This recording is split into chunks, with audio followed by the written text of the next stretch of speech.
சென்னை கிழக்கு கடற்கரை ஓரம் உள்ள நீலாங்கரை, பனையூர், கோவளம் உள்ளிட்ட கடற்கரை ஓரம் உள்ள மீனவ குப்பம் பகுதிகளில் கடந்த 2 மாதங்களில் சுமார் 100கணக்கான ஆமைகள் செத்து கரை ஒதுங்கி வருகிறது. இது பலரையும் அதிர்ச்சியில் ஆக்கியுள்ளது.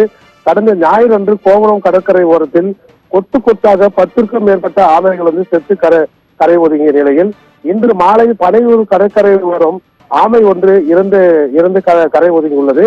இந்த ஆமையானது சுமார் 300 ஆண்டு பழமை வாய்ந்ததாக இருக்கலாம் எனவும் கூறுகின்றனர்.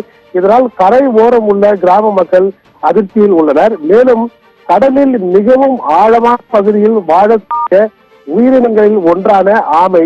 இந்த ஆமைகள் இனப்பெருக்கத்திற்காக மட்டுமே கடற்கரை ஓரம் உள்ள மணல் பகுதிகளுக்கு வந்துவிட்டு முட்டையிட்டு குஞ்சு பொரிக்கும். அப்படிப்பட்ட இந்த ஆமைகள் தற்போது கொத்து கொத்தாக செத்து கரை ஒதுங்கும் போது பொதுமக்கள் மற்றும் சமூக ஆர்வலர்கள் மத்தியில் ஒரு பெரும் அதிர்ச்சியை ஏற்படுத்தி உள்ளது.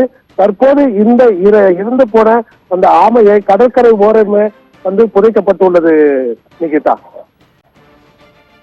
விவரங்களுக்கு நன்றி மனோகர்.